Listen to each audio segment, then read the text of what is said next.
की दर को वैद्युत धारा कहते हैं। यानी कि जो आवेश प्रवाहित होता है उसके प्रवाह की दर को ही वैद्युत धारा कहते हैं और इसे I से प्रदर्शित करते हैं। यदि किसी परिपथ में t सेकंड में Q आवेश प्रवाहित हो तो परिपथ में विद्युत धारा, तो इसका सूत्र होता है I बराबर Q/T। आप लोगों को इसके पहले वाले वीडियो में बताया गया था कि Q बराबर होता है NE, तो Q की जगह पे जब NE रखेंगे तो फिर ये सूत्र बन जाएगा I बराबर NE/T। इसके बाद मात्रक यानी कि विद्युत धारा का मात्रक क्या होता है, तो अगर हम लोग इस सूत्र के हिसाब से मात्रक बनाएंगे तो यहाँ पर दिया गया है आवेश बटे समय। आवेश का मात्रक होता है कूलाम और समय का मात्रक होता है सेकंड, तो ये बन जाएगा कूलाम प्रति सेकंड। यानी कि इसका एक मात्रक होगा कूलाम प्रति सेकंड और इसके अलावा इसका दूसरा मात्रक होता है एम्पियर, जिसे कैपिटल A से प्रदर्शित करते हैं। तो एक मात्रक कूलाम प्रति सेकंड जो कि इस सूत्र के हिसाब से लिखा गया है और दूसरा मात्रक होता है एम्पियर। इसके बाद अगर ये जो सूत्र दिया गया इसमें हम लोग t बराबर मान लें 1 सेकंड, यानी कि ये माना गया कि यदि t बराबर 1 सेकंड हो तो फिर ये जो सूत्र दिया गया अगर t की जगह पे 1 रख देंगे तो फिर ये आ जाएगा I बराबर Q, यानी कि आवेश जो है वो धारा के बराबर हो जाएगा। लेकिन कब, जब समय 1 सेकंड मानेंगे तब। तो इसके हिसाब से अगर हम लोग परिभाषा लिखेंगे विद्युत धारा की तो बोल सकते हैं कि किसी परिपथ में 1 सेकंड में जितना आवेश प्रवाहित होता है उस आवेश को ही उस परिपथ की विद्युत धारा कहते हैं, क्योंकि यहाँ पर जो आवेश है उसका मान हो गया है धारा के बराबर और वो तब हुआ है जब t का मान मान लिया गया है 1 सेकंड। यानी कि किसी भी परिपथ में 1 सेकंड में जितना आवेश प्रवाहित होगा उसी आवेश को परिपथ की विद्युत धारा कहेंगे। इसके बाद इसका एक मात्रक जो बताया गया था एम्पियर, इसकी परिभाषा लिखने के लिए पेपर में आती है, तो इसके लिए आप ध्यान दीजिए। यहाँ पर एम्पियर की परिभाषा के लिए अभी आपको सूत्र बताया गया था I बराबर Q/T। तो यहाँ पर हम लोगों को एम्पियर की परिभाषा लिखनी है, तो आवेश को मान लिया गया है 1 कूलाम और समय मान लिया गया है 1 सेकंड। तो जब Q का मान 1 और T का मान दोनों का मान 1 रखेंगे तो फिर I का मान जो होगा वो आ जाएगा 1 एम्पियर। तो इसके हिसाब से जब परिभाषा बनाएंगे तो फिर आप बोल सकते हैं कि यदि किसी चालक से प्रति सेकंड 1 कूलाम आवेश प्रवाहित हो तो उसमें प्रवाहित विद्युत धारा 1 एम्पियर होती है। यानी कि किसी भी चालक में 1 सेकंड में अगर 1 कूलाम आवेश प्रवाहित होता है तो उस चालक में जो धारा प्रवाहित होगी उसका मान 1 एम्पियर होगा। इसके बाद अगला है अनुगमन वेग, या फिर इसी को बोलते हैं अपवाह वेग। यानी कि अनुगमन वेग किसे कहते हैं, तो विद्युत ऊर्जा का स्रोत, यानी कि जिससे हम लोग विद्युत ऊर्जा प्रवाहित करते हैं, तो विद्युत ऊर्जा का स्रोत चालक के मुक्त इलेक्ट्रॉनों को एक निश्चित दिशा में एक न्यूनतम वेग ही दे पाता है। इस वेग को अनुगमन वेग कहते हैं। यानी कि जो विद्युत ऊर्जा का स्रोत होता है वो चालक के मुक्त इलेक्ट्रॉनों को एक निश्चित दिशा में एक न्यूनतम यानी कि कम से कम वेग ही दे पाता है और उस वेग को बोलते हैं अनुगमन वेग। या फिर इसी को आप दूसरी तरह से भी बोल सकते हैं कि दो क्रमागत टक्करों के बीच किसी चालक इलेक्ट्रॉन द्वारा अर्जित औसत वेग को अनुगमन वेग कहते हैं। इसके बाद यदि किसी चालक इलेक्ट्रॉन के विभिन्न टक्करों के समय वेग क्रमशः v1, v2 इंटू vn हो तो चालक का अनुगमन वेग को लिखते हैं स्मॉल vd से और इसका सूत्र हो जाएगा यानी कि जितने भी टक्कर के समय वेग होंगे उनके उन सभी के औसत मान को ही अनुगमन वेग कहते हैं। तो औसत निकालने के लिए v1 plus v2 plus v3 into vn जितनी संख्या होगी उससे इसको भाग कर देंगे चाल के, तो फिर अनुगमन वेग आ जाएगा और इसको लिखेंगे vd से। तो सूत्र बन गया है फिर vd बराबर v1 plus v2 plus v3 plus plus vn बट्टे n। इसके बाद इसमें नोट पॉइंट दिया गया है कि चालक इलेक्ट्रॉनों का औसत ऊष्मीय वेग शून्य होता है। यानी कि जो किसी चालक के अंदर मुक्त इलेक्ट्रॉन होते हैं उनका औसत ऊष्मीय वेग जो होता है वो शून्य होता है। इसके बाद अगला है विद्युत धारा तथा अनुगमन वेग में संबंध। यानी कि विद्युत धारा और अनुगमन वेग में क्या संबंध है ये बताना है। तो इसके लिए एक चालक बनाया गया है PQ और इसका क्षेत्रफल है A और इसकी लंबाई जो है वो स्मॉल l है। इसके अंदर ये मुक्त इलेक्ट्रॉन दिए गए हैं और ये विद्युत क्षेत्र है। तो मुक्त इलेक्ट्रॉन जो होते हैं वो हमेशा अनुगमन वेग यानी कि वीडी औसत चाल से गति करते हैं टकराने के बाद। और इसमें ये बैटरी लगाई गई है, इसका ये सिरा माइनस और ये वाला सिरा प्लस। तो आपको ये ध्यान देना है वीडी यानी कि जो अनुगमन चाल दी गई है वो माइनस सिरे से प्लस सिरे की ओर है। तो इसमें लिखा गया है पहले कि माना किसी एक समान चालक PQ के अनुप्रस्थ परिच्छेद का क्षेत्रफल A तथा लंबाई L है, यानी कि जो ये चालक दिया गया PQ इसका क्षेत्रफल A और लंबाई स्मॉल L है। उस चालक के सिरों P तथा Q को किसी बैटरी के क्रमशः धनात्मक तथा ऋणात्मक प्लेटों से संबंधित किया गया है, यानी कि इस चालक का जो P सिरा है उसको बैटरी के धन सिरे से और Q सिरे को ऋण सिरे से संबंधित किया गया है। इसके बाद वैद्युत क्षेत्र की उपस्थिति में, यानी कि जब इसमें वैद्युत क्षेत्र उपस्थित होता है तो उस समय चालक इलेक्ट्रॉन अनुगमन वेग Vd, यानी कि जो इसके अंदर चालक इलेक्ट्रॉन होते हैं वो अनुगमन वेग Vd से ऋण सिरे से धन सिरे की ओर गतिशील हो जाते हैं। तो अब इसमें मुक्त इलेक्ट्रॉन को Q to P यानी कि Q से P तक आने में लगा समय, यानी कि इसमें जो ये मुक्त इलेक्ट्रॉन दिए गए हैं इनको Q से लेके P तक आने में कितना समय लगा ये ज्ञात करना है पहले। तो समय ज्ञात करना और समय को लिखते हैं T से, तो ये हो जाएगा T बराबर और समय बराबर होता है दूरी बटे चाल। दूरी यानी कि चालक की लंबाई हो जाएगी L और मुक्त इलेक्ट्रॉन की चाल है Vd यानी कि अनुगमन वेग। तो समय आ जाएगा फिर T बराबर L बटे Vd। इसको मान लेते हैं समीकरण नंबर 1। इसके बाद निकालेंगे चालक का आयतन। तो चालक का आयतन निकालने के लिए चालक का क्षेत्रफल है A और लंबाई है L, तो चालक का आयतन हो जाएगा फिर A इंटू L। अब इसके बाद चूंकि एकांक आयतन में मुक्त इलेक्ट्रॉनों की संख्या, यानी कि एकांक आयतन में मुक्त इलेक्ट्रॉनों की संख्या मान लेते हैं n। तो एकांक आयतन यानी कि जब उसका आयतन 1 है तो उस समय इलेक्ट्रॉनों की संख्या है n। तो जब चालक का आयतन जो हम लोगों ने निकाला वो है Al, तो Al आयतन में मुक्त इलेक्ट्रॉनों की संख्या जो होगी वो फिर हो जाएगी NaL, इतनी हो जाएगी। अतः T समय में प्रवाहित आवेश, तो आवेश का सूत्र होता है Q बराबर Ne, ये आपको बताया गया था। तो यहाँ पर N यानी कि इलेक्ट्रॉनों की संख्या, तो इलेक्ट्रॉनों की संख्या जो निकाली गई वो है NaL। तो ये टोटल लिखा जाएगा क्योंकि N एकांक आयतन में था और हम लोगों ने निकाला है Al आयतन में इलेक्ट्रॉनों की संख्या। तो Q बराबर होता है Ne, N जहां पर इलेक्ट्रॉनों की संख्या होती है तो N की जगह पे ये हो जाएगा और इनटू में हो जाएगा E। इसको मान लेंगे समीकरण नंबर 2। अब इसके बाद अतः चालक में प्रवाहित विद्युत धारा, तो विद्युत धारा का सूत्र भी आप लोगों को बताया है, I बराबर होता है Q बट्टे T।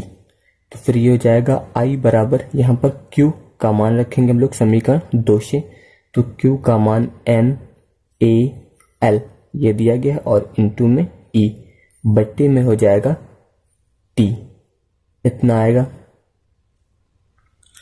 तो ये मान जो रखा गया है यहाँ पर Q का वो समीकरण 2 से रखा गया है। अब इसके बाद यहाँ पर T दिया गया है, तो T की जगह पे हम लोग अब मान समीकरण 1 से यानी कि T बराबर L बट्टे Vd रखेंगे। तो यहाँ पर जब समीकरण 1 से T का मान रखेंगे तो ये फिर हो जाएगा I बराबर NaL इंटू E बट्टे T का मान हो जाएगा L बट्टे Vd। ये मान जो रखा गया है वो समीकरण 1 से रखा गया है यहाँ पे। अब इसके बाद ये संख्या पलट के ऊपर जाएगी तो ये हो जाएगा फिर I बराबर NaL इंटू E, ये पलट के ऊपर जाएगा Vd और बट्टे में हो जाएगा L। तो यहाँ पर ये L से L कैंसिल हो जाएगा, तो फिर ये आएगा I बराबर Ne और ये A बचा है और फिर ये हो जाएगा इंटू Vd। तो यहाँ से ये विद्युत धारा और ये अनुगमन वेग इन दोनों में संबंध हो जाएगा।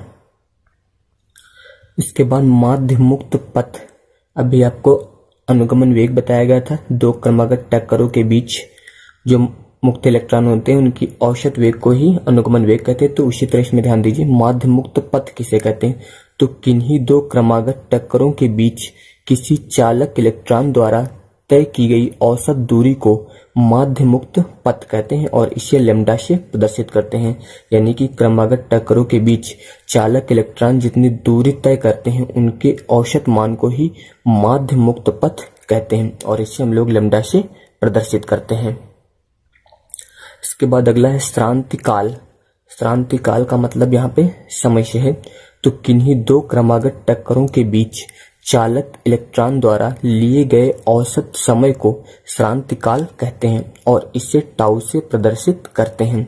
यानी कि क्रमागत टक्करों के बीच चालक इलेक्ट्रॉन जितना समय लेता है उसके औसत मान को श्रांति काल कहते हैं और इसे टाउ से प्रदर्शित करते हैं। यदि इलेक्ट्रॉन यानी कि मुक्त इलेक्ट्रॉन का माध्य मुक्त पथ लैम्डा हो तथा उसकी औसत चाल VRMS हो तो श्रांति काल का सूत्र होता है टाउ बराबर लैम्डा बट्टे VRMS। VRMS यहाँ पर औसत चाल होती है।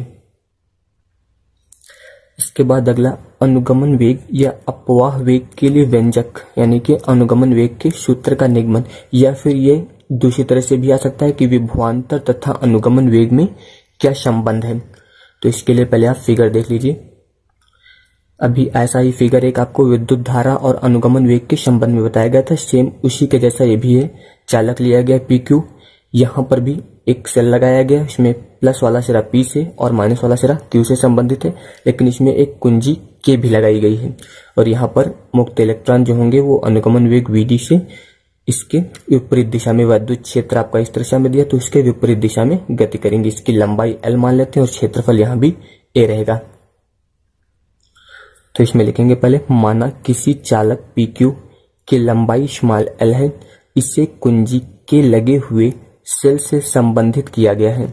इस प्रकार P से Q की ओर एक विद्युत क्षेत्र की तीव्रता E उत्पन्न हो जाती है, जिससे P तथा Q के बीच विभवांतर V उत्पन्न होने के कारण चालक इलेक्ट्रॉन अनुगमन वेग VD से विद्युत क्षेत्र की विपरीत दिशा में गति करने लगते हैं।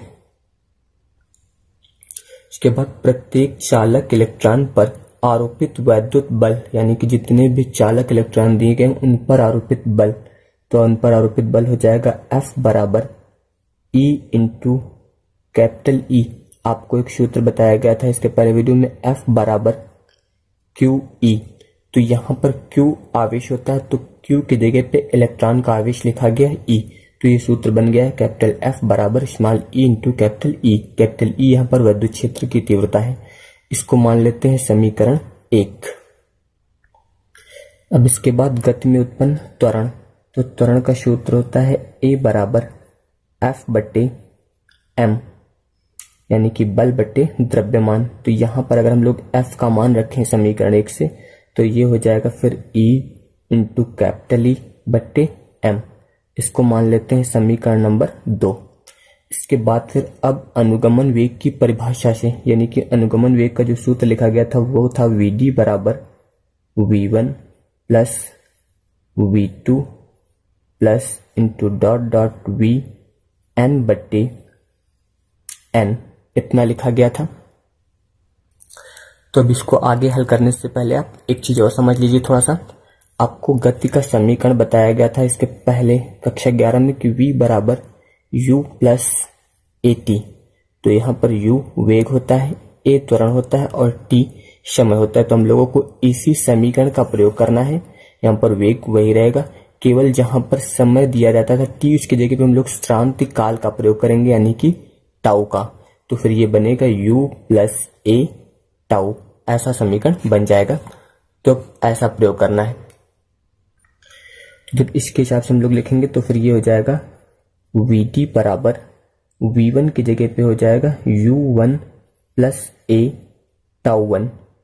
ये सदिश राशि है और त्वरण भी सदिश राशि है। इसके बाद प्लस V2 बराबर लिखेंगे तो फिर ये हो जाएगा U2 plus A tau 2 into dot dot UN plus A tau n, इतना हो जाएगा और बट्टे में हो जाएगा n। इसके बाद फिर ये हो जाएगा VD बराबर यहाँ पे U1, फिर प्लस दूसरा हो जाएगा U2, फिर प्लस इसी तरह डॉट डॉट लिख सकते हैं UN और बट्टे N। ये पद इतना अलग कर देते हैं। इसके बाद फिर प्लस इसके दूसरे वाले जितने भी पद दिए सब में A कॉमन है, तो यहाँ पर A कॉमन लेंगे, तो यहाँ पर बचेगा τ1 plus τ2 plus into dot dot τn और बट्टे में हो जाएगा n। इसके बाद फिर ये हो जाएगा VD बराबर, ये अभी इसके पहले वाले में एक नोट पॉइंट बताया गया था कि मुक्त इलेक्ट्रॉनों का जो औसत उसमें वेग होता है उसका मान 0 होता है, तो यहाँ पर इसका मान जो होगा वो 0 हो जाएगा। इसके बाद फिर त्वरण, और यहाँ पे जो श्रांति काल दिया गया है इसका औसत मान लेते हैं हम लोग टाउ, तो फिर ये आ जाएगा VD बराबर A टाउ।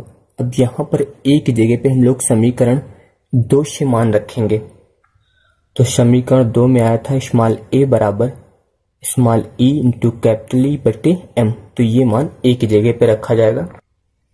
तो जब a का मान रखेंगे तो फिर ये हो जाएगा VD बराबर a की जगह पे हो जाएगा small e into capital E बटे m और इंटू में हो जाएगा टाउ। इसके अलावा एक सूत्र होता है कैपिटल E बराबर V बटे L, ये सूत्र होता है।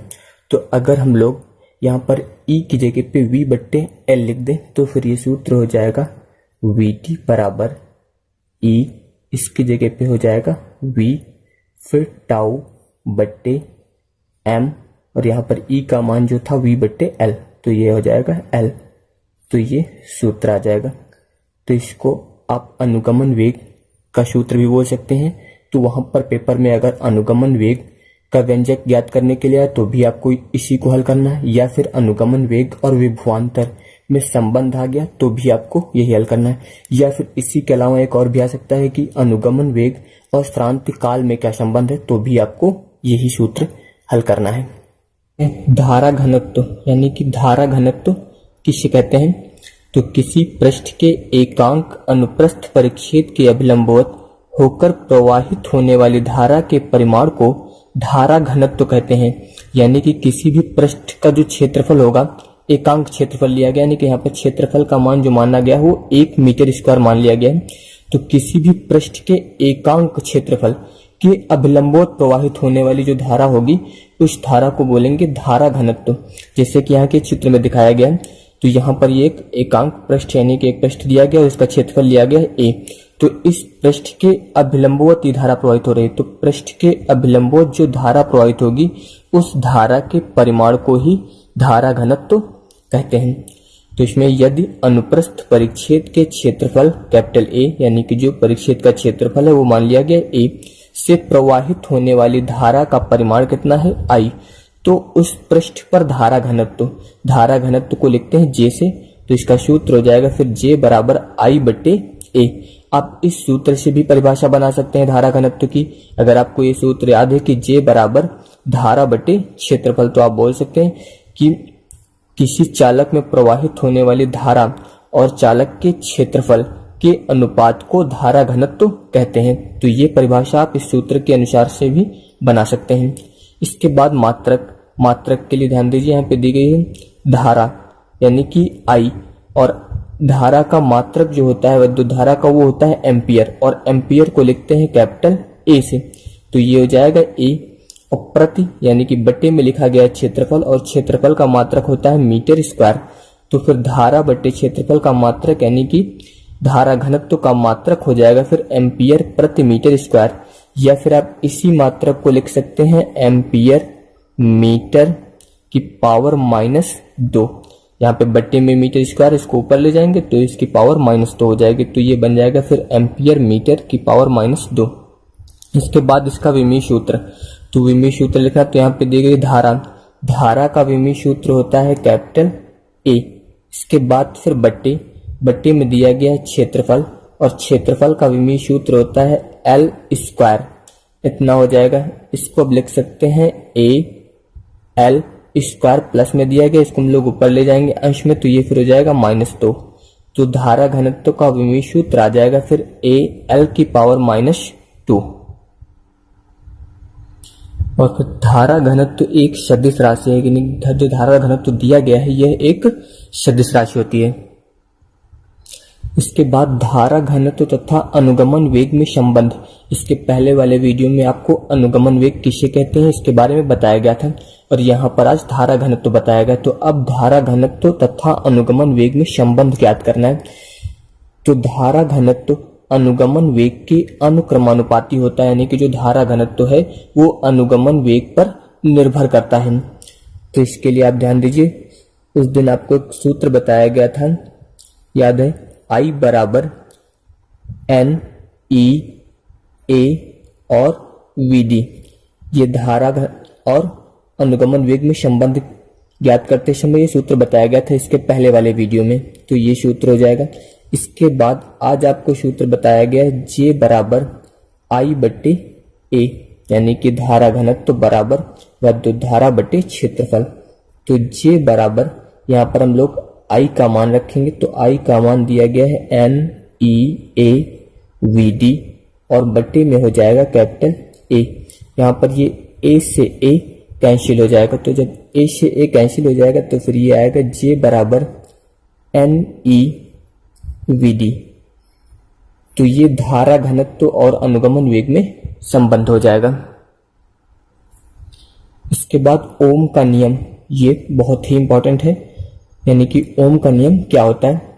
तो यदि किसी चालक की भौतिक अवस्था जैसे ताप अपरिवर्तित रहे तो चालक के सिरों के बीच आरोपित विभवांतर चालक में प्रवाहित धारा के अनुक्रमानुपाती होता है।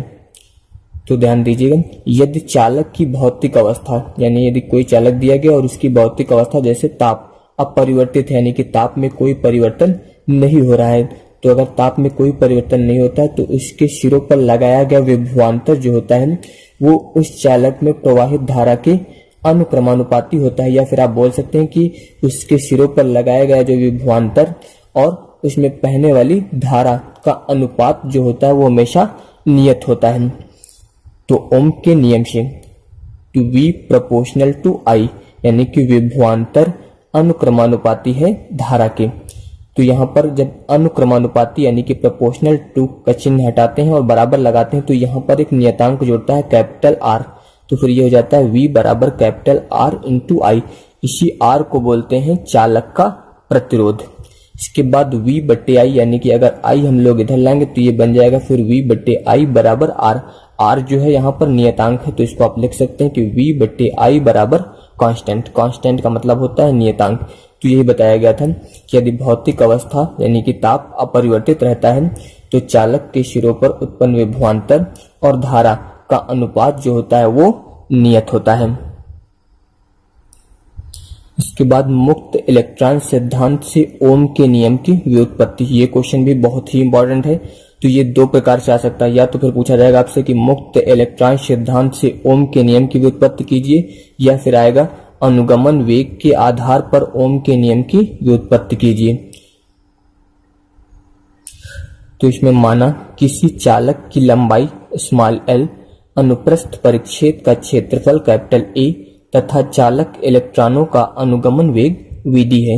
यदि चालक के एकांक आयतन में मुक्त इलेक्ट्रॉनों की संख्या स्मॉल n हो तो चालक में प्रवाहित धारा, तो धारा का एक सूत्र आपको बताया गया था इसके पहले वाले वीडियो में, वो हो जाएगा I बराबर NEA और VD। इसको मान लेंगे हम लोग समीकरण 1। इसके बाद अब चालक के सिरों के बीच का विभवांतर, तो इसका सूत्र होता है कैपिटल V बराबर M स्मॉल l VD और बटे में हो जाएगा E और टाउ। ये सूत्र कहाँ से लिखा गया तो ध्यान दीजिए, इसके पहले वाले वीडियो में आपको बताया गया था VD बराबर EV टाउ और बट्टे ML।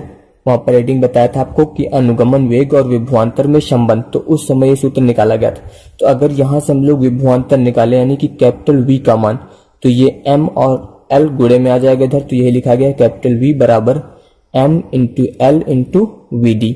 और यहाँ से v निकाल रहे हैं तो e और टाउ जो है वो बट्टे में आ जाएगा। तो ये v बराबर जो सूत्र लिखा गया है वो इस सूत्र से लिखा गया है।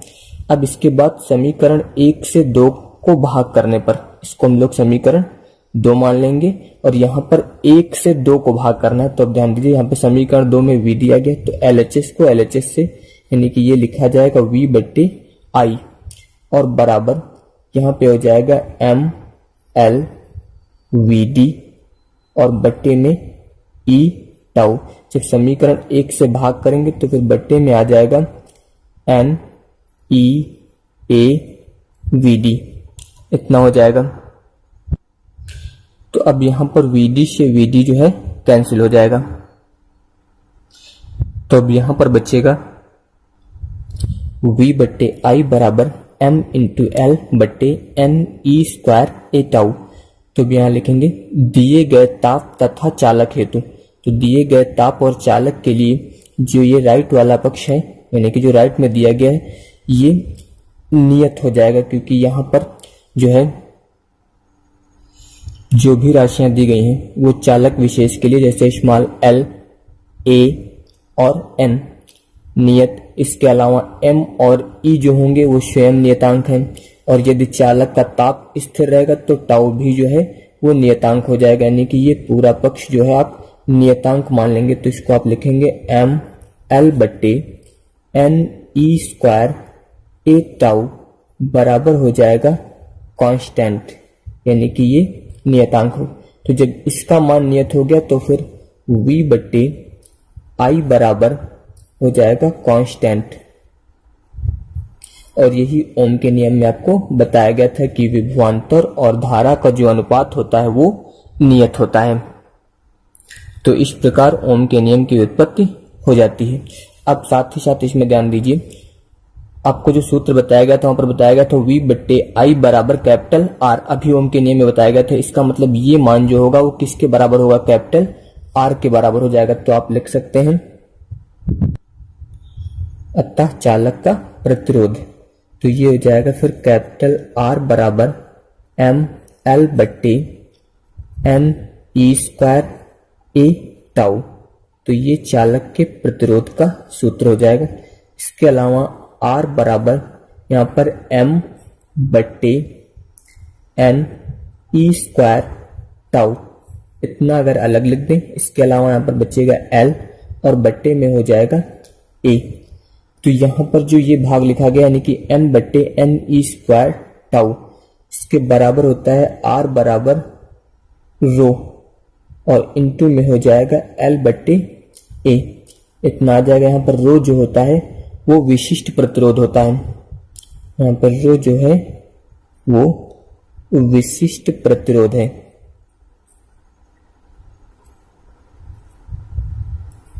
यानी कि ये मान जो ब्रैकेट में दिया गया है ये विशिष्ट प्रतिरोध का मान होता है। तो आप लिख सकते हैं कि रो बराबर M बट्टे NE स्क्वायर टाउ, ये मान विशिष्ट प्रतिरोध का होता है और उसको लिखते हैं रो से। इसके बाद वैद्युत प्रतिरोध, यानी कि वैद्युत प्रतिरोध किसे कहते हैं, जिससे यहाँ पे अभी आपको निकाल के बताया गया था ये कैपिटल R, इसी को बोलते हैं चालक का प्रतिरोध। तो अगर इसकी परिभाषा आ गई कि वैद्युत प्रतिरोध किसे कहते हैं तो ध्यान दीजिए, फिर वैद्युत धारा के मार्ग में उत्पन्न होने वाले रुकावट को वैद्युत प्रतिरोध कहते हैं। यानी कि विद्युत धारा जो प्रवाहित होती है उसके मार्ग में जो रुकावट उत्पन्न करता है उसे हम लोग वैद्युत प्रतिरोध कहते हैं। इसे कैपिटल R से प्रदर्शित करते हैं और इसका मात्रक ओम होता है। यदि 0 डिग्री सेल्सियस तथा T डिग्री सेल्सियस तापों पर वैद्युत प्रतिरोध क्रमशः, तो यहाँ पर 0 डिग्री सेल्सियस प्रतिरोध माना गया है R0 और T डिग्री सेल्सियस पर प्रतिरोध माना गया है RT, इतना होगा। तो फिर सूत्र होता है RT बराबर R0 ब्रैकेट में 1 प्लस अल्फा T। यहाँ पर RT जो है वो T डिग्री सेल्सियस पर ताप है, R0 0 डिग्री सेल्सियस पर ताप है और अल्फा जो होगा, अल्फा वहां पर ताप गुणांक हो जाएगा। इसके बाद कुछ नोट पॉइंट दिए गए हैं। इसमें पहला है कि धातुओं का ताप गुणांक अल्फा धनात्मक होने के कारण ताप बढ़ाने पर इनका प्रतिरोध बढ़ता है, यानी कि जो धातुएं होती हैं उनका ताप गुणांक अल्फा जो होता है वो धनात्मक होता है। तो धनात्मक होने के कारण जब ताप बढ़ाते हैं तो फिर इसका प्रतिरोध जो होता है वो बढ़ जाता है। इसके बाद फिर अर्धचालक, अर्धचालक में दिया गया है, ये अर्धचालक दिए गए आपके का ताप गुणांक ऋणात्मक, यानी कि जितने भी अर्धचालक होते हैं जैसे जर्मेनियम, सेलेनियम, जो भी अर्धचालक होते हैं इनका ताप गुणांक जो होता है वो ऋणात्मक होता है। तो ऋणात्मक होने के कारण जब ताप बढ़ाते हैं तो फिर इनका प्रतिरोध जो होता है वो घटता है। इसके बाद मिश्र धातुओं जैसे मैग्नीन, कांस्टेंटन तथा नाइक्रोम का ताप गुणांक नगण्य होने के कारण ताप बढ़ाने पर इनका प्रतिरोध सामान्यतः नहीं बढ़ता, परंतु ताप अधिक बढ़ा देने पर इनका प्रतिरोध कुछ बढ़ जाता है। यानी कि जो मिश्र धातुएं होती हैं उनका ताप गुणांक जो होता है वो कम होता है। तो कम होने के कारण जब ताप बढ़ाते हैं तो इस पर ज्यादा प्रभाव नहीं पड़ता है, लेकिन जब ताप बहुत ज्यादा बढ़ा देते हैं तो फिर इसका प्रतिरोध जो होता है वो कुछ बढ़ जाता है। इसके बाद वैद्युत चालकता, अभी आपको एक वैद्युत प्रतिरोध बताया गया था, तो वैद्युत प्रतिरोध के व्युत्क्रम को वैद्युत चालकता कहते हैं, यानी कि जो वैद्युत प्रतिरोध होता है उसके व्युत्क्रम को ही वैद्युत चालकता कहते हैं। तो वैद्युत चालकता बराबर होता है 1 प्रतिरोध, यानी कि वैद्युत प्रतिरोध। वैद्युत चालकता को लिखते हैं कैपिटल जी से, तो ये हो जाएगा फिर कैपिटल जी बराबर 1/कैपिटल आर। यहाँ पे जी का मात्रक इसका होता है ओम इनवर्स, या फिर इसी को हम लोग लिखते हैं महो, और 1 महो बराबर होता है 1 सीमन। तो यहाँ पर ये जितनी भी राशियां यानी कि ओम इनवर्स, महो और सीमन, ये सभी जो है वैद्युत चालकता के मात्रक हो जाएंगे।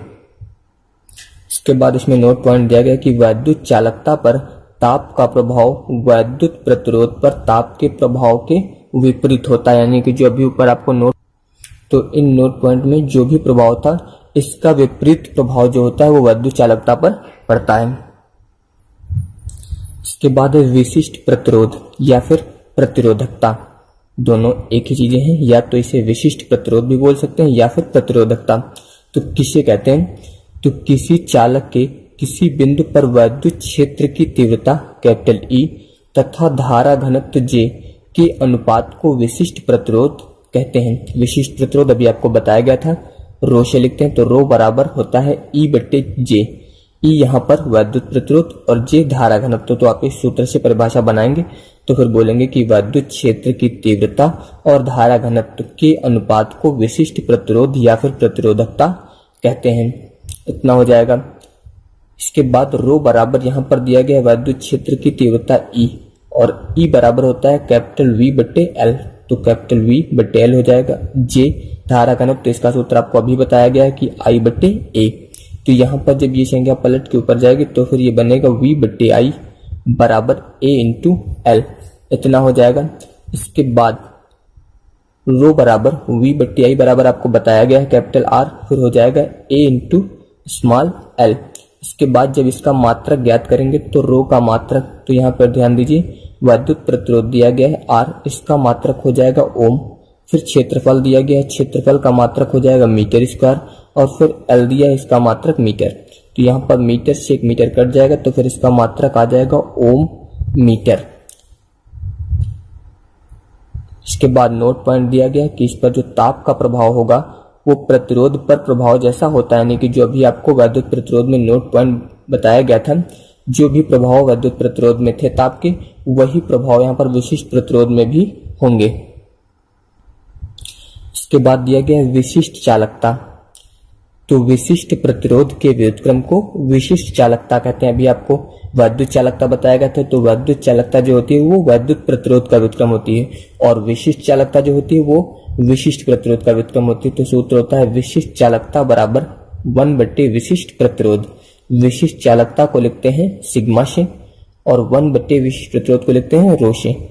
इसका मात्रक लिखेंगे तो फिर 1/रो का मात्रक अभी बताया गया था आपको ओम मीटर, यानी कि जब इसको हम लोग अंश में ले जाएंगे यानी कि ऊपर ले जाएंगे तो फिर ओम इनवर्स और मीटर इनवर्स। ओम इनवर्स अभी आपको वैद्युत चालकता में बताया गया था, ओम इनवर्स को लिखते हैं मोहो, तो फिर ये हो जाएगा मोहो मीटर इनवर्स। इसके बाद इसमें नोट पॉइंट दिया गया कि विशिष्ट चालकता पर ताप का प्रभाव विशिष्ट प्रतिरोध पर ताप के प्रभाव के विपरीत होता है, क्योंकि ये राशि जो है इसका व्युत्क्रम होती है, इसलिए ताप के प्रभाव जो होंगे वो सारे विपरीत हो जाएंगे। इसके बाद अतिचालकता, यानी कि अतिचालकता किसे कहते हैं? तो वे पदार्थ जिनका ताप घटाने पर उनका प्रतिरोध बहुत तेजी से घटता है तथा किसी निश्चित ताप पर आकर शून्य हो जाता है, तो ऐसे पदार्थों को अतिचालकीय पदार्थ कहते हैं। और यही घटना जो है अतिचालकता कहलाती है। जैसे यहाँ पर एक ग्राफ प्रदर्शित किया गया है, तो ये ग्राफ जो है पारे के लिए दिखाया गया, तो यह ग्राफ पारे के लिए प्रदर्शित है और 4 केल्विन अर्थात -269 डिग्री सेल्सियस ताप पर यह अतिचालकता की घटना प्रदर्शित करता है, यानी कि जो पारा है वो 4 केल्विन या फिर -269 डिग्री सेल्सियस ताप पर अतिचालकता की घटना को प्रदर्शित करता है। व्यवहारिक स्तर पर इतना न्यूनतम ताप जो है उत्पन्न करना बहुत ही कठिन है, इसलिए इस घटना का उपयोग विद्युत ऊर्जा के प्रवाह के लिए नहीं किया जा सकता है। इसमें पहला, किसी चालक में व्यय विद्युत ऊर्जा का निर्धारण, यानी कि आपको यहाँ पर व्यय विद्युत ऊर्जा का निर्धारण करना है। तो इसमें पहले लिखा गया कि जब किसी चालक में धारा प्रवाहित की जाती है तो चालक इलेक्ट्रॉन लगातार धनायनों से टकराते रहते हैं, जिससे वैद्युत ऊर्जा का रूपांतरण लगातार ऊष्मीय ऊर्जा में होता रहता है। हमें इसी ऊष्मीय ऊर्जा का निर्धारण करना है, यानी कि इसमें बताया गया कि जब किसी भी चालक में धारा प्रवाहित करते हैं तो धारा प्रवाहित करने पर जो चालक इलेक्ट्रॉन होते हैं वो लगातार धनायनों से टकराते रहते हैं, और जब धनायनों से टकराते हैं चालक इलेक्ट्रॉन तो उस समय जो वैद्युत ऊर्जा का रूपांतरण है वो ऊष्मीय ऊर्जा में होता है। वैद्युत ऊर्जा का रूपांतरण ऊष्मीय ऊर्जा में होने लगता है, तो हमें उसी ऊष्मीय ऊर्जा का निर्धारण करना है। तो इसमें ये चालक लिया गया है, इसमें ये प्रतिरोध है कैपिटल R, यहाँ पे शेल लगा गया, और ये कुंजी K। तो इसमें माना चालक के सिरों के बीच का विभवांतर कैपिटल V, चालक के दोनों सिरों के बीच का जो विभवांतर है वो कैपिटल V है। चालक का प्रतिरोध कैपिटल R तथा चालक में प्रवाहित धारा स्मॉल I, यहाँ पर आप कैपिटल I भी लिख सकते हैं, इसमें कोई दिक्कत नहीं। धारा मानना है कुछ I से, या स्मॉल I लिख लीजिए या फिर कैपिटल I लिख लीजिए। तो चालक में व्यय विद्युत ऊर्जा को लिखते हैं W से, और सूत्र होता है इसका W बराबर आवेश गुणे विभवांतर, यानी कि W बराबर Q इंटू V, इतना होता है। और इसके बाद आपको पहले चैप्टर में एक सूत्र बताया गया था आवेश का, Q बराबर I इंटू T, ये सूत्र होता है आवेश का Q बराबर IT, ये आपको धारा में बताया गया था सूत्र। तो यहाँ पर ध्यान दीजिए, अब यहाँ पर हम लोग Q की जगह पे ये मान रखेंगे, तो जब Q की जगह पे ये मान रखेंगे तो ये हो जाएगा फिर W बराबर Q की जगह पे लिखेंगे I इंटू T, और इंटू में हो जाएगा V।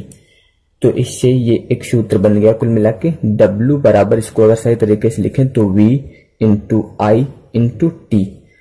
तो यहाँ पे हम लोग ऊर्जा का निर्धारण कर रहे थे, और ऊर्जा का मात्रक होता है जूल, तो ये हो जाएगा।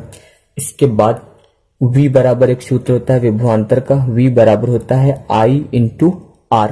तो अगर हम लोग कैपिटल V की जगह पे इस सूत्र का प्रयोग कर दें तो फिर ये हो जाएगा W बराबर V की जगह पे मान रखेंगे I इंटू कैपिटल R, फिर हो जाएगा इंटू I, और इंटू हो जाएगा T। इसके बाद जब इसका हम लोग गुणा करेंगे I का I में, तो फिर ये हो जाएगा W बराबर I स्क्वायर R, और इंटू में हो जाएगा T। तो एक सूत्र ये भी आ जाएगा, फिर W बराबर I स्क्वायर R और T, इतना हो जाएगा।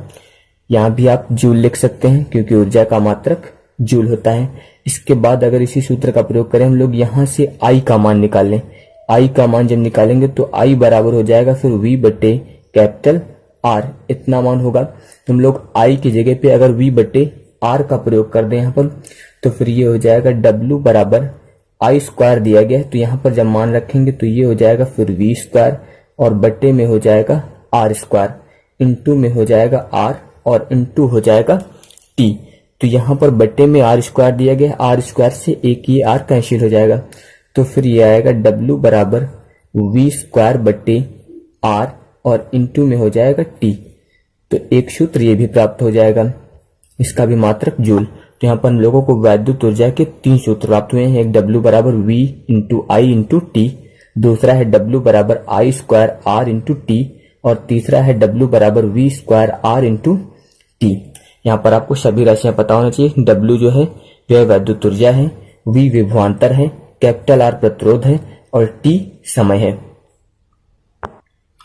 इसके बाद फिर व्यय शक्ति का निर्धारण, पहले व्यय ऊर्जा का निर्धारण किया गया, अब की बार व्यय शक्ति का निर्धारण करना है। तो इसमें लिखते हैं किसी परिपथ में व्यय वैद्युत ऊर्जा की दर को व्यय शक्ति कहते हैं, यानी कि किसी भी परिपथ में व्यय वैद्युत ऊर्जा की जो दर होती है उसे हम लोग व्यय शक्ति कहते हैं। इसका सूत्र लिखा गया है व्यय शक्ति बराबर व्यय वैद्युत ऊर्जा बटे समय।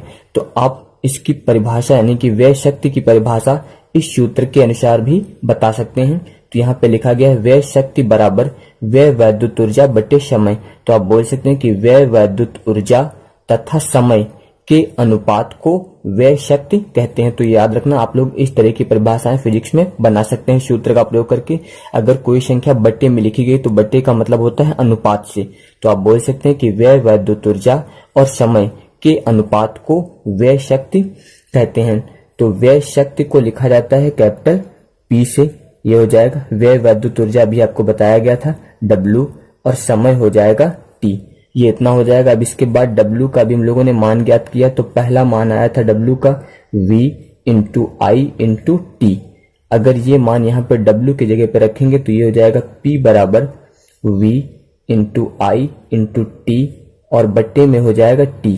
तो यहाँ पर ये T से ये वाला T जो है कैंसिल हो जाएगा, और जब ये कैंसिल हो जाएगा तो फिर यहाँ पे सूत्र बनेगा P बराबर V इंटू आई।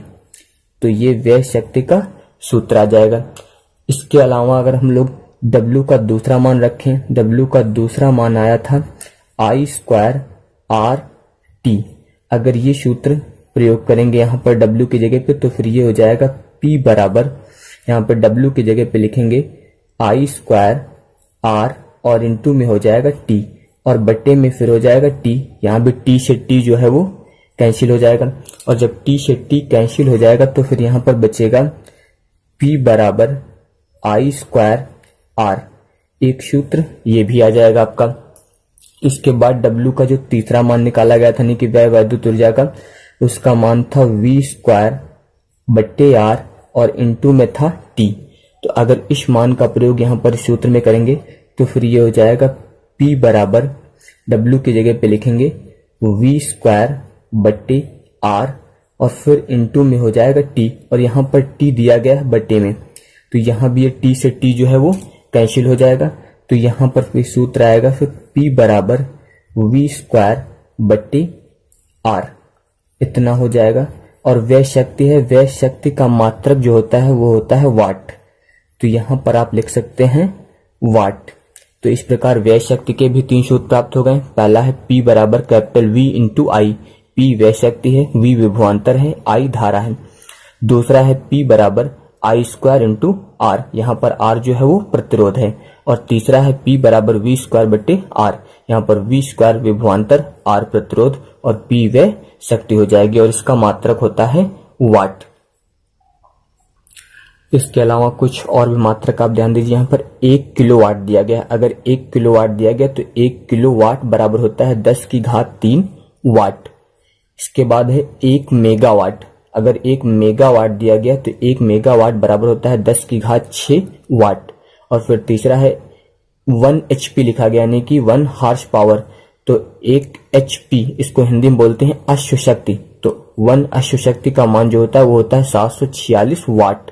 इसके बाद लिखा गया फिर 1 यूनिट, और 1 यूनिट बराबर होता है 1 किलोवाट घंटा, या फिर इसी को हम लोग लिख सकते हैं 1000 वाट घंटे, यानी कि 1 किलोवाट बराबर होता है 1000 वाट। तो वही लिख दिया गया, यहाँ पर 1 किलोवाट घंटा दिया गया था तो 1 किलोवाट को बदल दिया गया है 1000 वाट में, फिर आगे हो जाएगा घंटे।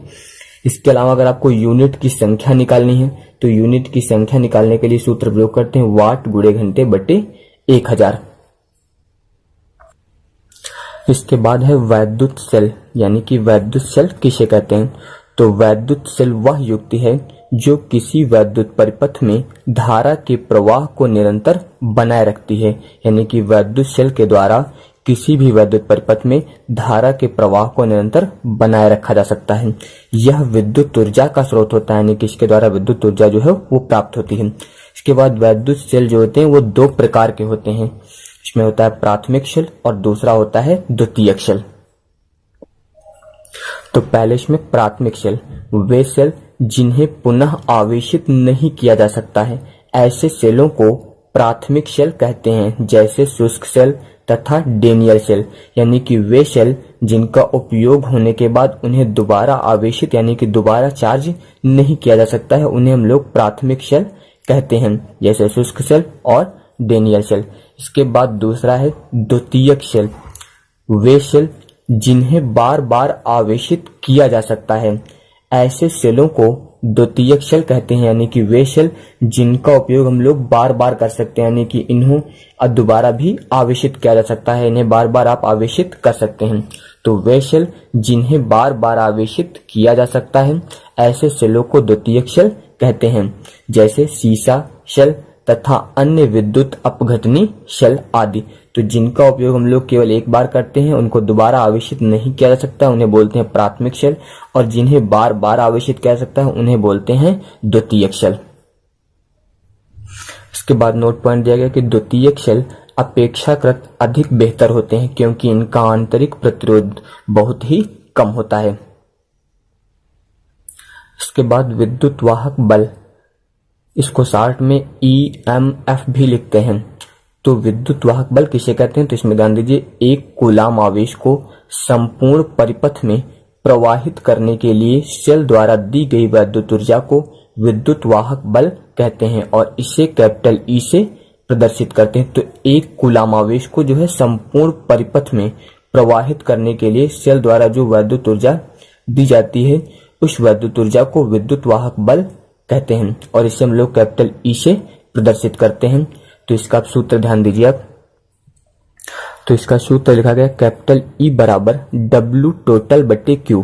यहाँ पे W टोटल लिखा गया है। W टोटल का मतलब है कि संपूर्ण परिपथ में प्रवाहित ऊर्जा, ये आपको पहचान लेना। टोटल लिखा है, इसका मतलब संपूर्ण परिपथ में प्रवाहित ऊर्जा, और यहाँ पर लिखा गया है आवेश Q, और ये दिया गया है विद्युत वाहक बल। तो सूत्र बन गया फिर E बराबर W टोटल बटे Q। तो आप बोल इससे भी परिभाषा बना सकते हैं, जैसे अभी आपको बताया गया था। यहाँ पर W टोटल और Q का मान जो है वो अनुपात में दिया गया है। तो आप बोल सकते हैं कि संपूर्ण परिपथ में प्रवाहित ऊर्जा तथा आवेश के अनुपात को विद्युत वाहक बल कहते हैं। यहाँ पे W टोटल दिया गया ऊर्जा है, तो इसका मान जूल में लिखते हैं मात्रक, और आवेश दिया गया है तो इसका मात्रक होता है कूलाम। तो विद्युत वाहक बल का मात्रक फिर बन जाएगा जूल प्रति कूलाम। इसके अलावा इसका दूसरा मात्रक होता है वोल्ट। तो ये याद रखना आप लोग। टोटल का मतलब है यहाँ पर हम लोग संपूर्ण परिपथ में प्रवाहित ऊर्जा।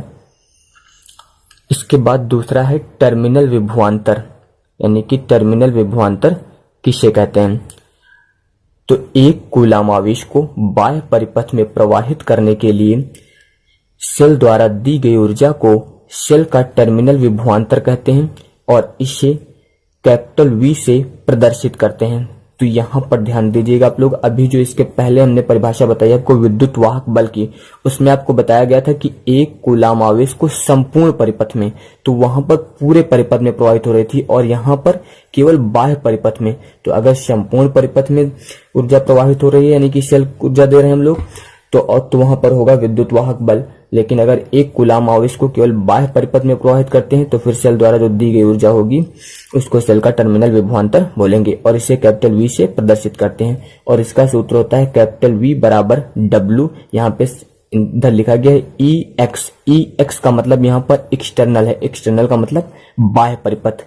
तो बाकी सूत्र आपका वही लिखा गया W बटे Q, केवल वहां पे W टोटल लिख दिया गया था, तो संपूर्ण परिपथ में प्रवाहित ऊर्जा थी, और यहाँ पे WEX लिख दिया गया है, इसका मतलब W बाह्य परिपथ में प्रवाहित ऊर्जा। मात्रक वही रहेगा इसका भी, जूल प्रति कूलाम या फिर वोल्ट। इसके बाद है फिर विभव पतन। विभव पतन में फिर परिभाषा होती है कि एक कूलाम आवेश को आंतरिक परिपथ में प्रवाहित करने के लिए शेल द्वारा दी गई ऊर्जा को विभव पतन कहते हैं, और इसे स्मॉल v से प्रदर्शित करते हैं। ये परिभाषा भी उसी के जैसी है। इसमें केवल एक कूलाम आवेश जो है वो आंतरिक परिपथ में प्रवाहित करने पर शेल द्वारा जो ऊर्जा दी जाएगी उसको विभव पतन कहेंगे, और इसे स्मॉल v से प्रदर्शित करते हैं। और इसका सूत्र होता है स्मॉल v बराबर W, यहाँ पे इन लिखा है, इन का मतलब है यहाँ पे इंटरनल, आप इसको विन नहीं पढ़ेंगे, यहाँ पे W इन, इनका मतलब यहाँ पे W इंटरनल है, यानी कि आंतरिक परिपथ में प्रवाहित ऊर्जा। इसके पहले आपको दो बताई गई हैं। एक विद्युत वाहक बल, वहां पे हमने लिखा था W टोटल। W टोटल का मतलब है संपूर्ण परिपथ में प्रवाहित होने वाली ऊर्जा। इसके बाद फिर बताया था आपको W एक्सटर्नल यानी कि बाह्य परिपथ में प्रवाहित, वो टर्मिनल विभवांतर के लिए था। यहाँ पे लिखा है W इंटरनल, तो यहाँ पर आंतरिक परिपथ में प्रवाहित करने के लिए। तो याद रखना तीनों में, पहले में टोटल संपूर्ण परिपथ, फिर एक्सटर्नल बाह्य परिपथ, और फिर W इंटरनल वहां पर आंतरिक परिपथ। इसका सूत्र स्मॉल v बराबर W इंटरनल बटे Q, मात्रक जूल प्रति कूलम या फिर वोल्ट होता है। अब इसके बाद विद्युत वाहक बल तथा विभवांतर में संबंध, यानी कि विद्युत वाहक बल और विभवांतर में क्या संबंध होता है। तो विद्युत वाहक बल को लिखते हैं कैपिटल E से और विभवांतर को लिखते हैं कैपिटल V से। तो E और V में हम लोगों को संबंध ज्ञात करना है। तो यहाँ पे लिखा है विद्युत वाहक बल की परिभाषा से। अभी आपको विद्युत वाहक बल की परिभाषा बताई थी और उसमें आपको सूत्र बताया था कि कैपिटल E बराबर W टोटल। W टोटल का मतलब संपूर्ण परिपथ में प्रवाहित होने वाली ऊर्जा, और फिर बट्टे में लिखा गया था Q। अगर यहां से हम लोग W टोटल का मान ज्ञात करें तो W टोटल बराबर हो जाएगा, ये Q इधर गुणे में आ जाएगा, तो ये हो जाएगा Q इंटू कैपिटल E। इसको मान लेंगे समीकरण नंबर 1। इसके बाद फिर लिखा है विभवांतर की परिभाषा से। अभी आपको विभवांतर की परिभाषा बताई थी, जैसे टर्मिनल विभवांतर, तो इसमें लिखा गया था फिर कैपिटल V बराबर W एक्सटर्नल बट्टे Q, यानी कि बाह्य परिपथ में प्रवाहित होने वाली ऊर्जा। यहां से अगर हम लोग बाह्य परिपथ की ऊर्जा निकालेंगे यानी कि W एक्सटर्नल, तो Q इधर गुणे में आएगा, तो ये हो जाएगा फिर Q इंटू कैपिटल V। इसको मान लेंगे समीकरण नंबर 2। इसके बाद फिर तीसरा हो जाएगा तीसरे पॉइंट पे कि विभव पतन की परिभाषा से। अभी आपको विभव पतन की परिभाषा भी बताई गई थी। विभव पतन की परिभाषा में सूत्र लिखा गया था स्मॉल v बराबर W इंटरनल यानी कि आंतरिक परिपथ की ऊर्जा बट्टे Q। यहां से अगर हम लोग आंतरिक परिपथ की ऊर्जा निकालेंगे तो ये हो जाएगा W इंटरनल बराबर Q का गुणा हो जाएगा, तो Q इंटू स्मॉल v, ये इतना हो जाएगा। इसको हम लोग मान लेंगे समीकरण नंबर 3। इसके बाद फिर ऊर्जा संरक्षण के सिद्धांत से। तो ऊर्जा संरक्षण का सिद्धांत होता है W टोटल यानी कि संपूर्ण परिपथ की ऊर्जा बराबर W external plus W internal, बाह्य परिपथ की ऊर्जा प्लस आंतरिक परिपथ की ऊर्जा बराबर संपूर्ण परिपथ की ऊर्जा। तो इसका मान अभी हम लोगों ने निकाला है समीकरण 1 में, Q into capital E। W external का मान निकाला गया है Q इंटू कैपिटल V, और W इंटरनल का मान निकाला गया है Q इंटू स्मॉल v।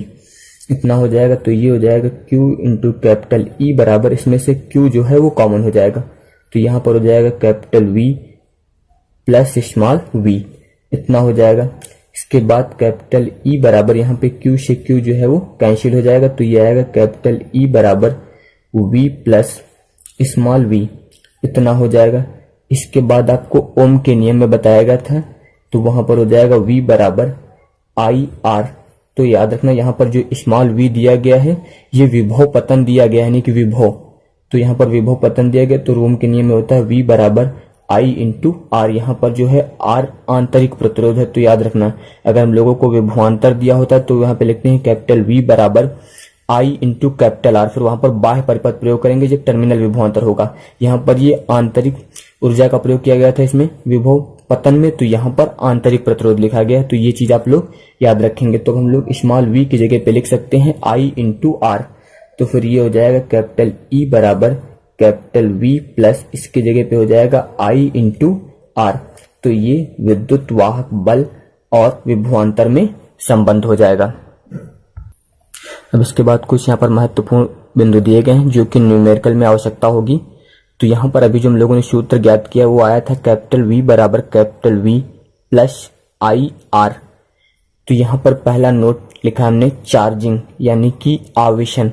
तो अगर आवेशन हो रहा है किसी परिपथ में, तो आवेशन की स्थिति में अगर है तो फिर ये सूत्र जो आया था E बराबर कैपिटल V प्लस IR, तो ये सूत्र होता है फिर कैपिटल V बराबर capital E plus I into R। इस स्थिति में जो विभवांतर होता है उसका मान अधिक होता है विद्युत वाहक बल से। तो याद रखना आवेशन की स्थिति में फिर यही सूत्र जो आपका था वो हो जाता है कैपिटल V बराबर capital E plus I into R। इस स्थिति में विभवांतर जो होता है वो विद्युत वाहक बल से अधिक होता है। और इसके बाद दूसरे पॉइंट में लिखा है डिस्चार्जिंग, यानी कि जिस समय निरावेशन है, आवेश नहीं है, तो उस समय ये सूत्र होता है फिर कैपिटल E बराबर capital V plus I into R। इस स्थिति में विद्युत वाहक बल का मान जो होता है वो विभवांतर से अधिक होता है। इसके बाद किरचॉफ के नियम, तो किरचॉफ के जो है दो नियम होते हैं। तो इसमें पहला ध्यान दीजिए, इसमें प्रथम नियम या फिर इसको बोलते हैं संधि का नियम।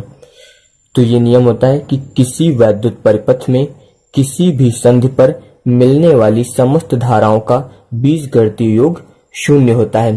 तो इसके लिए पहले आप परिपथ ध्यान दीजिए, ये परिपथ बनाया गया है। इस परिपथ में 5 चालक तार लिए गए हैं, A, B, C, D और E। तो इन 5 चालक तारों को जहां पर जोड़ा जाता है एक साथ, उस बिंदु को बोलते हैं संधि। यहाँ पर ये संधि दिया गया है बिंदु O पर, यानी कि पांचों चालक को जिस बिंदु पर जोड़ देते हैं वो बिंदु बोलते हैं उसे संधि। तो इसमें बताया गया कि किसी भी वैद्युत परिपथ में किसी भी संधि पर मिलने वाली, यानी कि इन पांचों चालकों की जो संधि है, इस संधि पर जितनी भी धाराएं मिलेंगी, इन सभी धाराओं का योग जो होगा वो शून्य होगा। तो इसमें लिखा गया है कि यदि किसी संधि O पर 5 चालक A, B, C, D, E मिल रहे हैं, यानी कि ये 5 चालक लिए गए हैं A, B, C, D, E, और ये जो है बिंदु O पर मिल रहे हैं। माना इनमें बहने वाली धाराओं के मान क्रमशः I1, I2, I3, I4 व I5 हैं।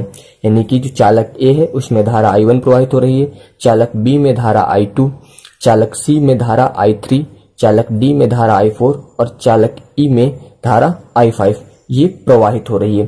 तो किरचॉफ के नियम से इन धाराओं का जो योग होगा वो शून्य होगा। तो यहाँ पे लिखा गया है फिर I1 प्लस I2। तो ध्यान दीजिए, यहाँ पे जो धाराएं संधि की ओर जा रही हैं, यहाँ पर जो I1 धारा है वो संधि की ओर प्रवाहित हो रही है, जो I2 धारा है वो भी संधि की ओर प्रवाहित हो रही है। तो इनके मान जो है यहाँ पर प्लस में लिखे गए हैं।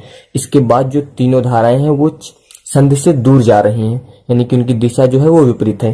तो विपरीत होने के कारण इनके मान जो होंगे वो माइनस में हो जाएंगे। तो इसको लिखा गया है फिर I1 plus I2 minus I3 minus I4 और फिर माइनस I5।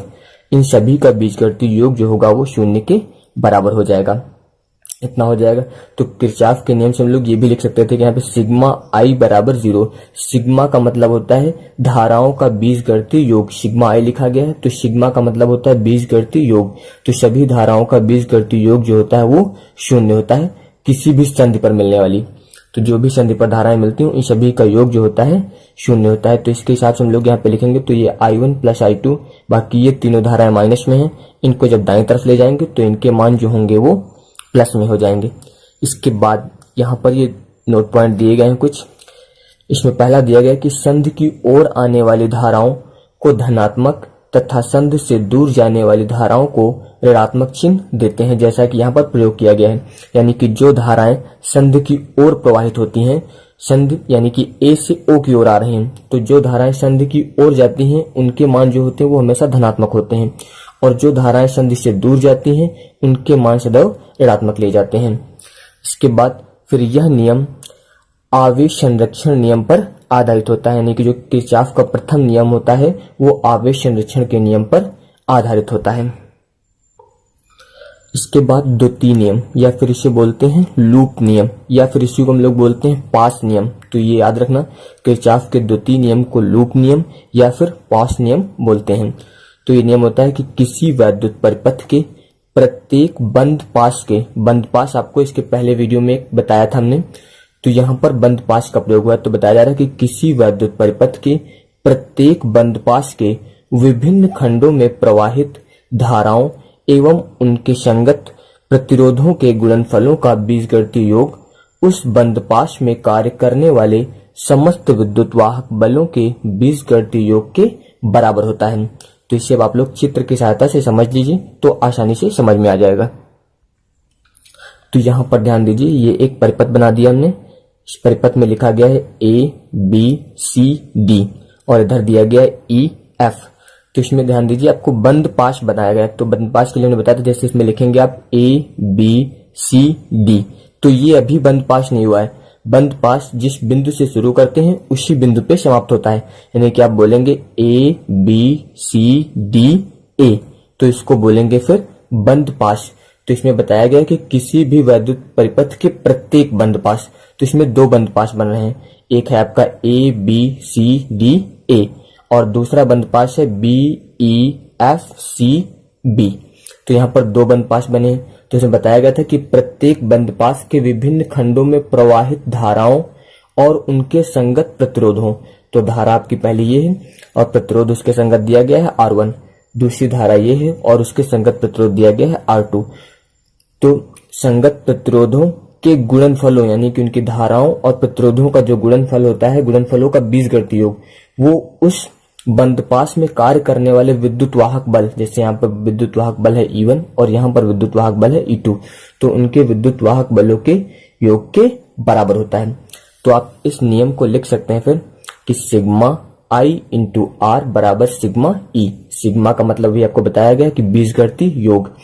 तो किसी भी एक बंद पाश में कार्य करने वाला जो धारा होगी और उसके संगत जो प्रतिरोध होगा, उनके गुणनफलों का बीजगणितीय योग जो है उस बंद पाश में कार्यरत विद्युत वाहक बलों के बीजगणितीय योग के बराबर होगा। तो इसको हम लोग लिख सकते हैं, यहाँ पे ध्यान दीजिए, लिखा गया सिग्मा I इंटू आर। तो उस बंद पाश में जितनी धाराएं और जितने प्रतिरोध होंगे, जैसे यहाँ पर मान लिया गया कि n धाराएं हैं और n प्रतिरोध हैं, तो इसके अनुसार लिखा गया है I1 R1 I2 R2 plus dot dot plus फिर IN RN। तो इधर धारा और प्रतिरोधों के गुणनफलों का बीजगणितीय योग लिख दिया गया, फिर बराबर यहाँ पर विद्युत वाहक बलों की संख्या n मानी गई, तो E1 E2 plus dot dot EN। इसके बाद अब इसमें आपको कुछ मुख्य पॉइंट ध्यान रखने हैं जिससे आपके न्यूमेरिकल लगाने में आसानी होगी। जैसे इसमें दिया गया कि मुख्य धारा तथा उसकी दिशा में ली गई धाराएं धनात्मक, परंतु मुख्य धारा की विपरीत दिशा में ली गई धाराएं ऋणात्मक होती हैं। अब ध्यान दीजिए, यहाँ पर ये एक परिपथ बना दिया गया है, इसमें दो प्लेटें लगी हैं, एक की बड़ी प्लेट दिख रही है और एक की छोटी प्लेट। बड़ी वाली प्लेट पे लिखा है प्लस और छोटी वाली पे माइनस, यानी कि यहाँ पर बैटरी लगाई गई है। तो बैटरी में दो प्लेटें होती हैं, एक धनात्मक और ऋणात्मक। हमेशा धारा जो प्रवाहित होती है वो प्लस सिरे से प्रवाहित होती है, यानी कि धनात्मक सिरे से।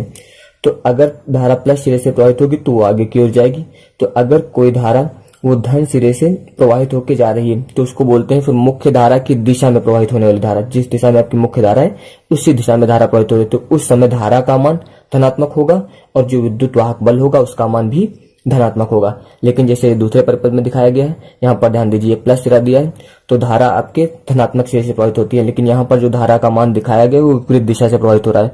तो विपरीत दिशा में जब धारा दिखाई जाएगी तो उस समय जो उसका मान होगा वो ऋणात्मक लिखेंगे धारा का मान, और विद्युत वाहक बल भी आपका जो होगा वो ऋणात्मक हो जाएगा। इसके बाद दूसरा नोट पॉइंट ध्यान दीजिए, इस लूप का प्रयोग कैसे करना है आपको ताकि न्यूमेरिकल लगाने में आसानी हो।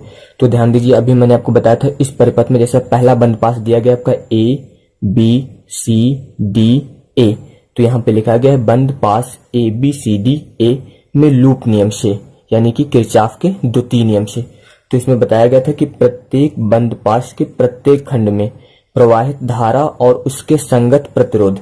तो पहली धारा है यहाँ पर I1, ध्यान दीजिए ये मुख्य धारा की दिशा में दिखाई गई, यहाँ पे ये बड़ी प्लेट है और ये छोटी प्लेट। तो बड़ी प्लेट आपकी धनात्मक होती है, दो धन सिरे से धारा प्रवाहित हो रही है, तो यहाँ पर धारा का मान जो होगा वो प्लस में होगा और इसके संगत प्रतिरोध दिया गया है R1, तो ये लिख दिया गया है I1 R1।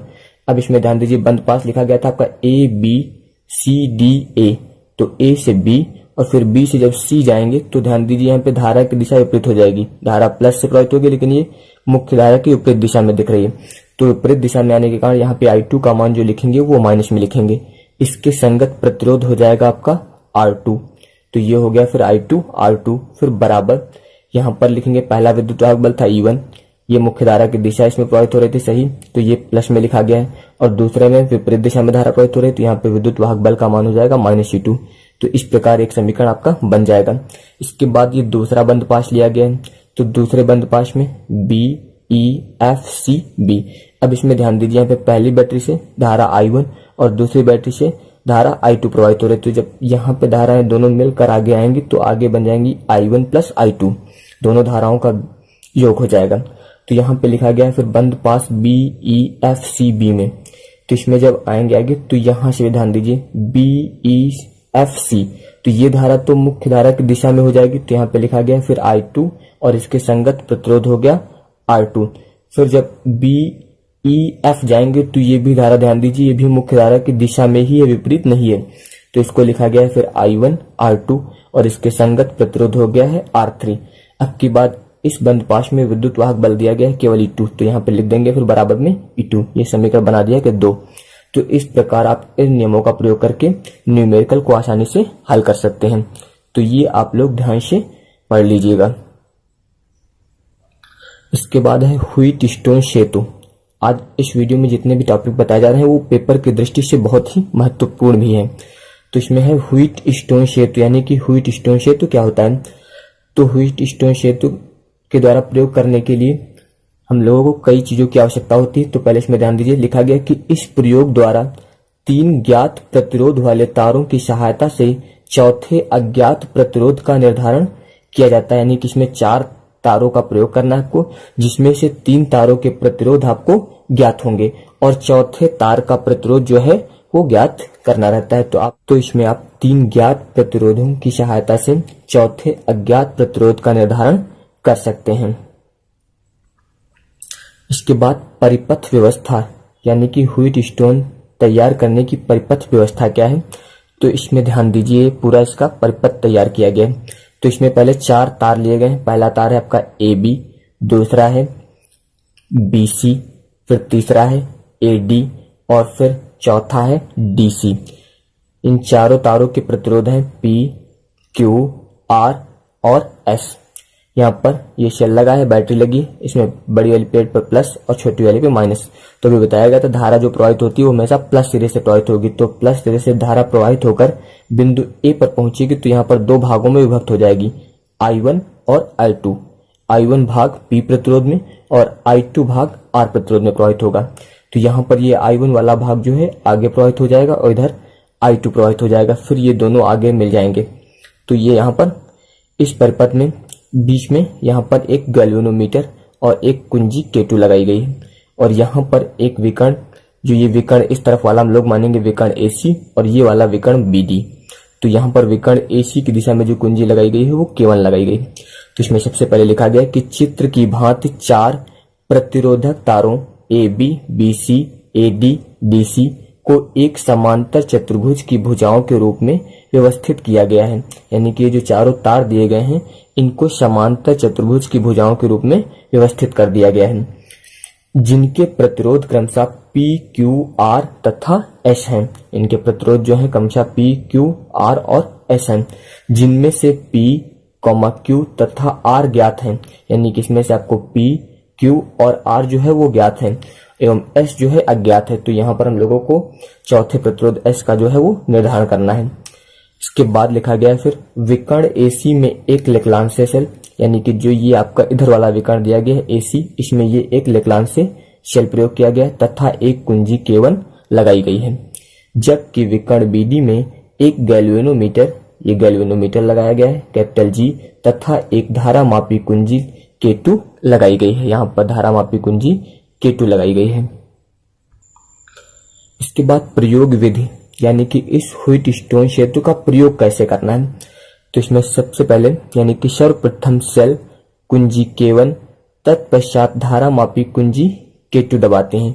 यानी कि जो ये परिपथ तैयार किया गया था इसमें सबसे पहले कुंजी K1 और फिर इसके बाद कुंजी K2 दबाते हैं, जिससे सेल से प्रवाहित धारा बिंदु A पर चित्र की भांति I1 तथा I2 में विभक्त हो जाती है। अभी आपको बताया था इसमें चित्र में कि जब कुंजी K2 दबा देते हैं तो जो सेल से धारा प्रवाहित होती है वो बिंदु A पर I1 और I2 में विभक्त हो जाती है।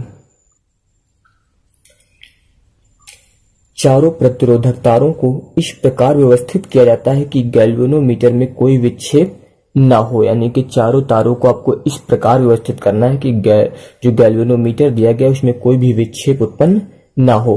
इस अवस्था को अविक्षेप स्थिति कहते हैं। यानी कि जब गैल्वेनोमीटर में कोई विक्षेप उत्पन्न नहीं होता है तो उस स्थिति को, यानी कि उस अवस्था को बोलते हैं फिर अविक्षेप स्थिति। और अविक्षेप स्थिति में विकर्ण BD में धारा प्रवाहित नहीं होती है, अतः यह सेतु का कार्य करता है। यानी कि जिस समय गैल्वेनोमीटर में कोई विक्षेप नहीं होता है उस समय ये अविक्षेप स्थिति होती है। और अविक्षेप स्थिति में जो आपका ये विकर्ण BD दिया गया है इसमें धारा प्रवाहित नहीं होती है, और जब धारा प्रवाहित नहीं होती तो उस समय ये विकर्ण BD जो है सेतु का कार्य करता है। अब इसके बाद फिर बंद पास ए बी डी ए में लूप नियम से। अब ध्यान दीजिए इसी परिपथ में आप यहाँ पर दो बंद पाश बनेंगे, ये आपका पहला बंद पाश हो जाएगा और ये वाला दूसरा बंद पाश हो जाएगा। तो यहाँ पर जो पहला बंद पाश है वो है ए बी डी ए। तो अब ध्यान दीजिए पहले ए बी में धारा है I1 और उसके संगत है प्रतिरोध, तो आप लिखेंगे I1 P। इसके बाद फिर ए बी डी, इसमें कोई धारा प्रतिरोध नहीं यहाँ पे। फिर डी से ए में जब जाएंगे तो फिर धारा दी गई है I2, प्रतिरोध दिया गया है R, लेकिन अब की बार ध्यान दीजिए ये विपरीत दिशा में हो जाएगी। यहाँ पर धारा की I2 आगे की ओर आ रही है और इसकी दिशा हम लोग जब लिखेंगे तो ए बी डी ए, ये विपरीत दिशा में हो जाएगा। तो विपरीत दिशा में हो जाएगा तो इसका मान यहाँ पर फिर माइनस में लिखेंगे और इस बंद पाश में कोई भी विद्युत वाहक बल नहीं दिया गया है। तो फिर यहाँ पे लिखा गया है I1 P और दूसरी धारा की दिशा विपरीत थी तो ये हो जाएगा माइनस I2 R, और विद्युत वाहक बल नहीं दिया गया था तो इनका बीजगणितीय योग जो हो गया वो शून्य हो गया। फिर यहाँ पे I1 P जब इसको दूसरी तरफ ले जाएंगे तो ये प्लस में हो जाएगा। इसके बाद ये दूसरा बंद पास लिया गया है, इसमें अब की बार बंद पास हो जाएगा B C D B। तो इसमें ध्यान दीजिए B C लिखेंगे तो उसी दिशा में धारा है और उसके संगत प्रतिरोध है Q, तो इसको लिखेंगे I1 Q। लेकिन जब C D करेंगे तो यहाँ पर धारा की दिशा विपरीत हो जाएगी, तो यहाँ पर इसका मान फिर माइनस में हो जाएगा, तो इसको लिखेंगे माइनस I2 S। यहाँ भी कोई विद्युत वाहक बल नहीं दिया गया है। तो फिर लिखा गया कि बंद पास B C D B में लूप नियम से, तो ये हो जाएगा I1 Q और ये विपरीत दिशा में था तो माइनस I2 S बराबर हो जाएगा 0। यहाँ से I1 Q निकालेंगे तो ये दूसरी तरफ जाएगा, प्लस में हो जाएगा। अब इसके पहले यानी कि जो समीकरण 1 आया था उसको हम लोग समीकरण 2 से भाग करेंगे। तो समीकरण 1 में आपका आया था I1 P बराबर I2 R, तो इसको हम लोगों ने भाग कर दिया है I1 Q से LHS को कर दिया गया है और I2 S से RHS को। तो यहाँ पर I1 से I1 कैंसिल हो जाएगा और यहाँ पर I2 से I2 कैंसिल हो जाएगा, तो ये आएगा P बटे Q और बराबर में हो जाएगा R बटे S।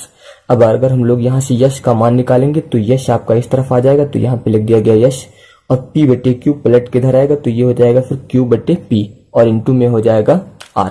तो इसकी सहायता से हम लोग चौथे अज्ञात प्रतिरोध का निर्धारण कर लेंगे।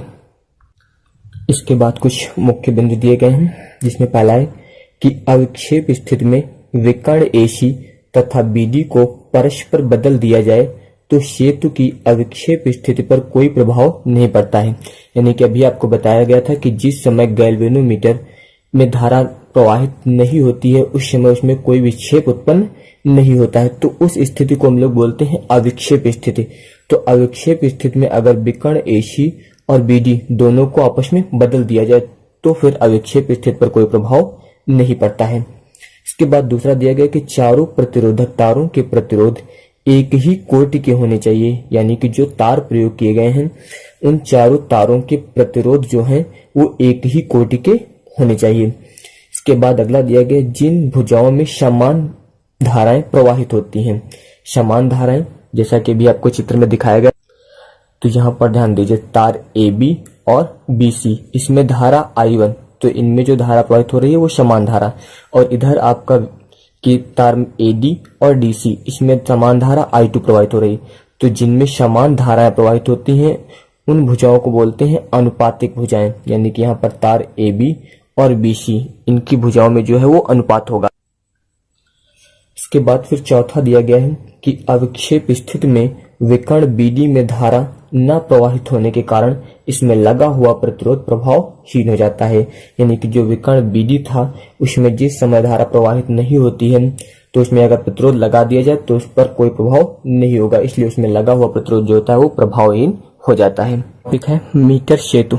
इसके पहले वाले वीडियो में मैंने आप लोगों को व्हीट स्टोन सेतु बताया था, तो मीटर सेतु जो है उसी व्हीट स्टोन सेतु पर आधारित होता है। तो उसमें आपको अविक्षेप स्थिति बताई गई थी, जिस समय गैल्वेनोमीटर में कोई विक्षेप नहीं होता है उस स्थिति को बोलते थे अविक्षेप स्थिति।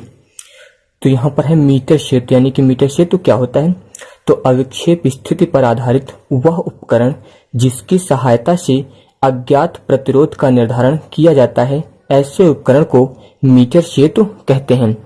तो यहाँ पर मीटर सेतु के द्वारा जो है अज्ञात प्रतिरोध का निर्धारण किया जाएगा। इसके बाद बनावट, तो बनावट के लिए पहले आप चित्र देख लीजिए तो आपको आसानी से समझ में आ जाएगा। तो ये मीटर सेतु का चित्र दिया गया है, इसमें जो है देश दिखाया जा रहा है चित्र में। तो इसमें लकड़ी की एक जो है बेंच होती है और किनारों पर एल आकार की जो है पत्तियां लगी होती हैं तांबे की, और इनके बीच में जो है एक सरल रेखीय तांबे की पत्ती और लगी होती है, और इन पत्तियों पर जो है तीन तीन संयोजक पेंच लगे होते हैं, जैसे ये पहला, दूसरा और ये तीसरा। तो किनारों पर एल आकार की दो पत्तियां होती हैं और बीच में एक सरल रेखीय पत्ती होती है, ये तांबे की पत्तियां होती हैं, और तीनों पत्तियों पर तीन तीन संयोजक पेंच लगे होते हैं। और इसमें 1 मीटर लंबा ये जो तार लगाया गया है ए बिंदु ए से लेकर सी तक, यानी कि 1 मीटर लंबा तार एसी लगा होता है, और ये मैग्नेट या फिर कांस्टेंट का बना होता है, क्योंकि इसका विशिष्ट प्रतिरोध जो होता है वो बहुत अधिक होता है और ताप गुणांक जो होता है वो कम होता है। तो इसमें लिखा गया है फिर कि इसमें लकड़ी की समतल बेंच होती है जिसके किनारों पर एल के आकार की तांबे की दो पत्तियां लगी होती हैं। इन दोनों पत्तियों के बीच दो रिक्त स्थान छोड़कर एक अन्य सरल रेखीय तांबे की पत्ती लगी होती है। तो दो रिक्त स्थान छोड़कर लिखा गया है, तो ये ध्यान दीजिए, यहाँ पर ये पहला रिक्त स्थान और ये दूसरा, ये दोनों रिक्त स्थान छोड़कर बीच में सरल रेखीय पत्ती लगी है, और इन दोनों रिक्त स्थान में पहले में प्रतिरोध बॉक्स लगा है और दूसरे में वो प्रतिरोधक तार लगा है जिसका प्रतिरोध आपको ज्ञात करना है। इसके बाद सभी पत्तियों पर तीन तीन संयोजक पेंच लगे होते हैं। चित्र की भांति इसमें 1 मीटर लंबा तार एसी लगा होता है। यह किसी मिश्र धातु जैसे मैग्नेट अथवा कांस्टेंट का होता है। इसका विशिष्ट प्रतिरोध जो होता है बहुत अधिक, परंतु प्रतिरोध ताप गुणांक अल्फा जो होता है वो बहुत ही कम होता है। इसके बाद है परिपथ व्यवस्था, यानी कि परिपथ व्यवस्था कैसे तैयार करते हैं। तो चित्र की भांति एल के आकार की पत्तियों से संयोजक तारों द्वारा एक लैग्रांज शेल तथा शेल कुंजी केवन जोड़ी जाती है। यानी कि यहाँ पर ध्यान दीजिए, जो एल आकार की दो पत्तियां हैं इनसे एक संयोजक तार द्वारा एक शेल, धारा नियंत्रक और कुंजी केवन जो है वो जोड़ दी जाती है। इसके बाद फिर बिंदु बी से एक धारा मापी कुंजी K2 एवं एक गैल्वेनोमीटर G जोड़कर उससे एक जॉकी संबंधित करते हैं। तो ये बिंदु बी दिया गया है, यहाँ पर कुंजी K2 दी गई है और इसी से जोड़ा गया गैल्वेनोमीटर, और यहीं पर ये जॉकी लगी होती है। इस जॉकी की सहायता से इस तार को, इस पूरे तार एसी पर आगे पीछे जो है खिसकाया जा सकता है। इसके बाद पत्तियों के बीच एक रिक्त स्थान में प्रतिरोध बॉक्स और दूसरे रिक्त स्थान में अज्ञात प्रतिरोधक तार एस जोड़ते हैं। इसके बाद प्रयोग विधि, यानी कि इसका प्रयोग कैसे करना है। तो सर्वप्रथम शेल कुंजी K1 दबाते हैं, तत्पश्चात धारा मापी कुंजी K2 दबाते हैं। यानी कि सबसे पहले हम लोग कुंजी K1 और फिर उसके पश्चात धारा मापी कुंजी K2 दबाएंगे। जब प्रतिरोध बॉक्स में कोई उचित प्रतिरोध कैपिटल R निकालकर जॉकी को तार AC पर स्पर्श के साथ चलाकर अविक्षेप स्थिति D प्राप्त करते हैं। यानी कि जिस समय प्रतिरोध बॉक्स से कोई उचित प्रतिरोध जो है कैपिटल R निकालकर जॉकी को जो है तार एसी पर स्पर्श के साथ चलाया जाता है, तो उस समय अविक्षेप स्थिति जो है D प्राप्त करते हैं। तो इसमें माना AD बराबर L सेंटीमीटर, तो DC बराबर हो जाएगा 100 माइनस L।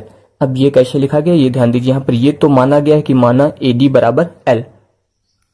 तो अभी आपको बताया गया था ये जो तार दिया गया था AC, इसकी लंबाई है 1 मीटर। 1 मीटर बराबर होता है 100 सेंटीमीटर।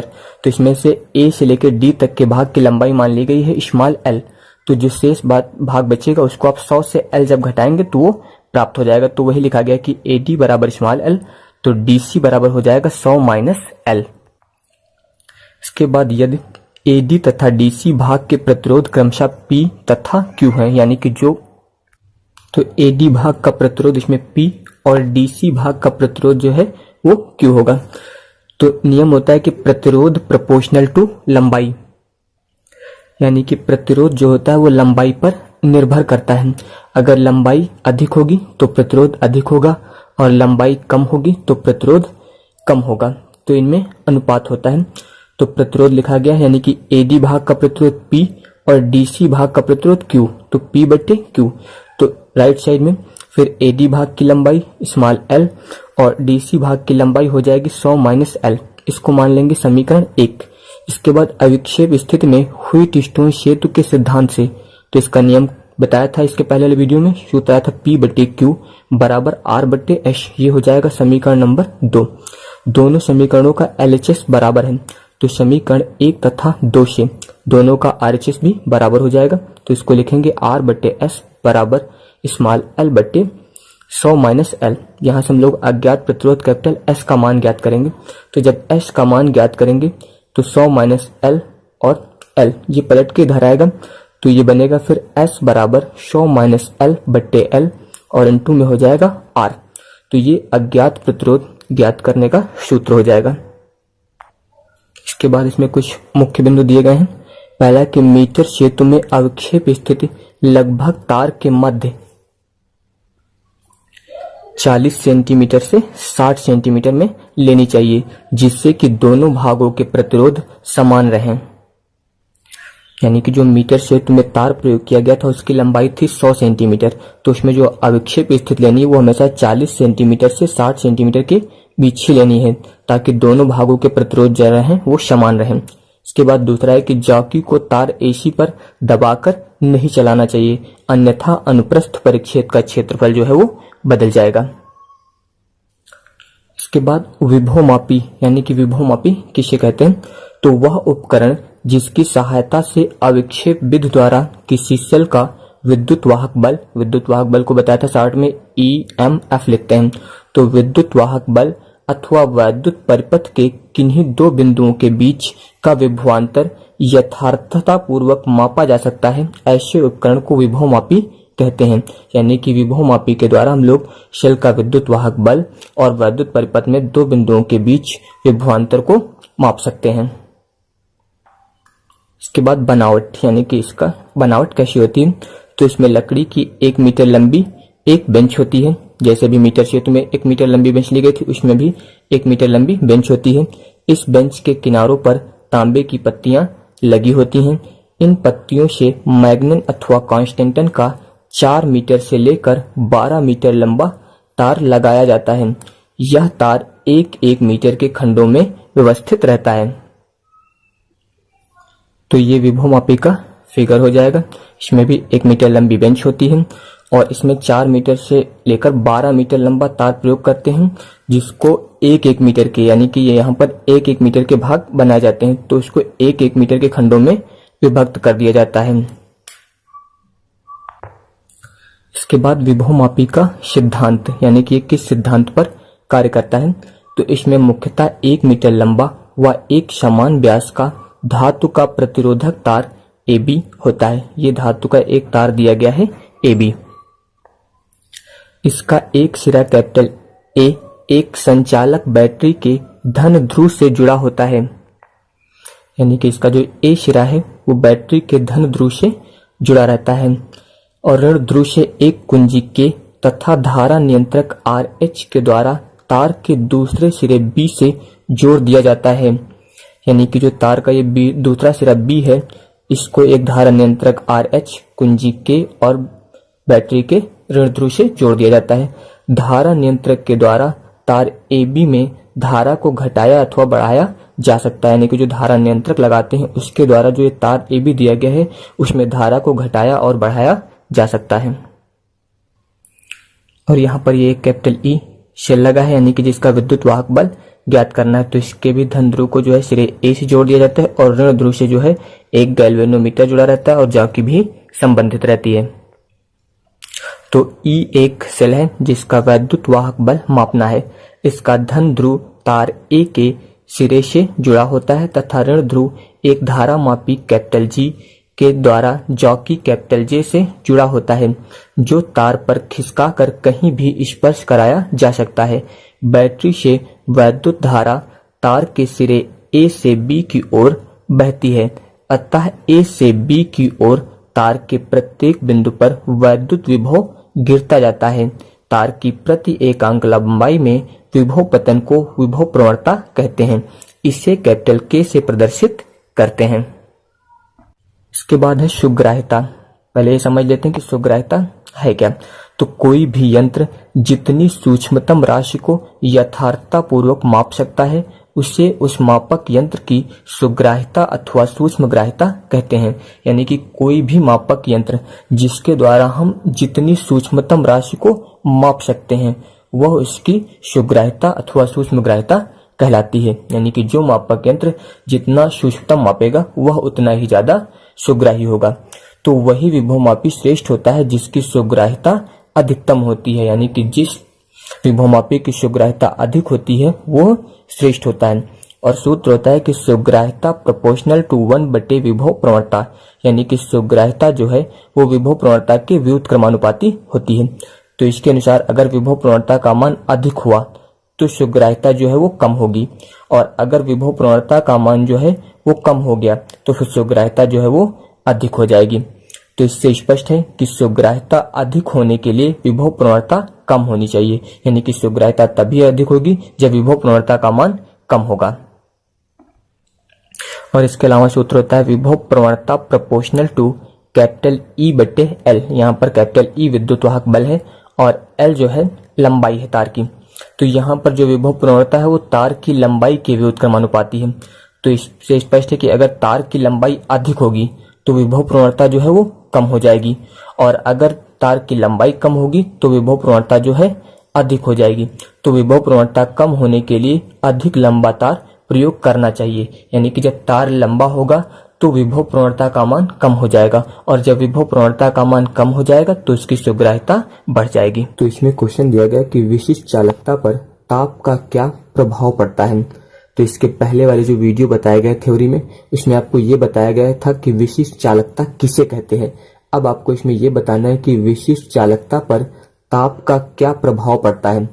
तो इसका उत्तर है कि किसी धातु अथवा मिश्र धातु चालक का ताप बढ़ाने पर विशिष्ट चालकता कम होगी, क्योंकि ताप बढ़ाने पर विशिष्ट प्रतिरोध बढ़ता है। यानी कि जब ताप बढ़ाते हैं हम लोग तो उस समय विशिष्ट प्रतिरोध जो होता है वो बढ़ जाता है। तो विशिष्ट प्रतिरोध बढ़ जाने के कारण किसी भी धातु और मिश्र धातु का जो चालक होता है उसका ताप बढ़ाने पर विशिष्ट चालकता जो होती है वो कम हो जाती है। इसके बाद अर्धचालकों एवं वैद्युत अपघट्यों की विशिष्ट चालकता पर ताप का प्रभाव चालकों के विपरीत होता है। यानी कि चालक पर जो ताप का प्रभाव होता है वो अर्धचालकों एवं वैद्युत अपघट्यों की विशिष्ट चालकता पर विपरीत हो जाता है। ये लिखा गया है यहाँ पर कि अर्धचालकों एवं वैद्युत अपघट्यों की विशिष्ट चालकता पर ताप का प्रभाव चालकों के विपरीत होता है। इसके बाद दूसरा क्वेश्चन है कि ताप बढ़ाने से किसी चालक के प्रतिरोध में वृद्धि को दर्शाने वाला सूत्र लिखिए। यानी कि ताप बढ़ाने पर चालक के प्रतिरोध में वृद्धि हो जाए वो सूत्र बताना है आपको। तो सूत्र होता है फिर RT बराबर R0 ब्रैकेट में 1 प्लस अल्फा टी। तो यहाँ पर RT का मतलब होता है T डिग्री सेल्सियस पर प्रतिरोध, R0 का मतलब होता है 0 डिग्री सेल्सियस पर प्रतिरोध, अल्फा ताप गुणांक है और T ताप है।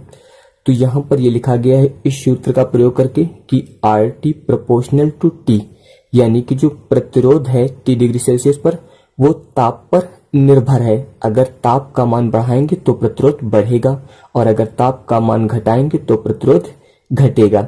यानी कि अतः ताप बढ़ाने पर प्रतिरोध बढ़ जाता है, क्योंकि यहाँ पर जो प्रतिरोध दिया गया है वो ताप के अनुक्रमानुपाती है। इस निशान को बोलते हैं अनुक्रमानुपाती और इंग्लिश में बोलते हैं प्रोपोर्शनल टू, यानी कि R प्रोपोर्शनल टू T।